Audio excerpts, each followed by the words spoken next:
नमस्कार। नमस्कार। यो मसँग लिचीको बट्टा छ खाली। यसको मलाई हजुरले के बनाएर दिनुहुन्छ? यसको हजुर यसको एक नम्बर तिमीलाई चाहिँ एकदम चाहिँ सजिलो उपाय सिकाइदिन्छु म। हजुर हजुर के हो? यसलाई च्याट्ट यहाँ काट्ने, यहाँ काट्ने, हजुर दुईपट्टि काट्ने, दुईपट्टि काट्ने।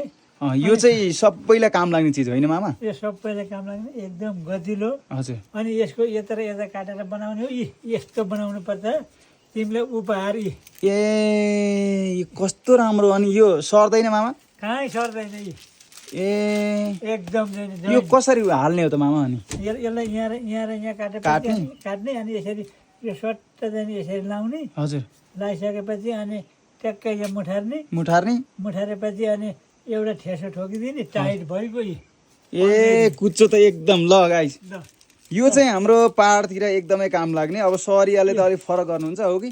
मामाले चाहिँ यो चाहिँ अब धेरै जुगाड मार्फत यस्तो राम्रो गर्नुभएको रहेछ। यो सहरमा पाइने कुचो पनि यति धेरै राम्रो हुँदैन, क्वालिटी हुँदैन यसमा हो कि?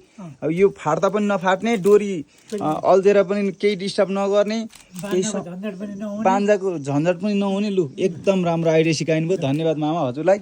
यो सबै कुचो मलाई गिफ्ट हो। गिफ्ट हो, यो सबै लानु। हजुर अरूहरूलाई भन्छु कि यो बट्टा खेर नफाल्नु, हजुर सदुपयोग गर्नु, सानो चिजलाई हेला नगर्नु भन्छु। ए हस् धन्यवाद मामा। ल